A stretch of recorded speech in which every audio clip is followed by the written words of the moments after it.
De cette journée au rythme donc de cette tempête Benjamin. Elles sont commentées par Julien Gall. Au milieu du chemin d'accès à ce camping, les restes de bois de 5 cabanes détruites à cause du vent. Après la tempête, les chutes d'arbres se multiplient, comme ici en Indre-et-Loire ou ici en Haute-Savoie, où l'accès à un domaine est rendu impossible. Des dégâts qui provoquent des coupures d'électricité pour des centaines de foyers.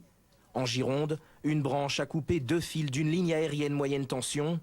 Enedis intervient et mobilise l'ensemble de ses personnels départementaux. Les dégâts ont eu lieu sur les 3/4 du département. Nous avons à peu près 100 techniciens qui sont sur le terrain. Près des littoraux, certains habitants venus en famille sont inquiets de la force du vent et préfèrent rentrer chez eux.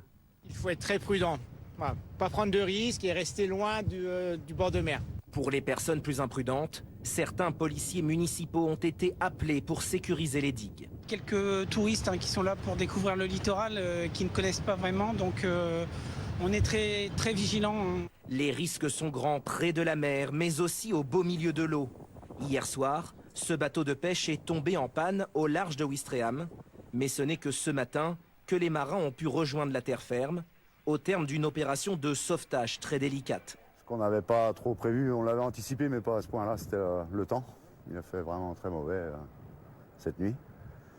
Et donc voilà, quoi, on a fini par être litroyé à 2 heures d'ici, je crois. Ce soir, la pluie continue de tomber et le vent de souffler sur une bonne partie de la France.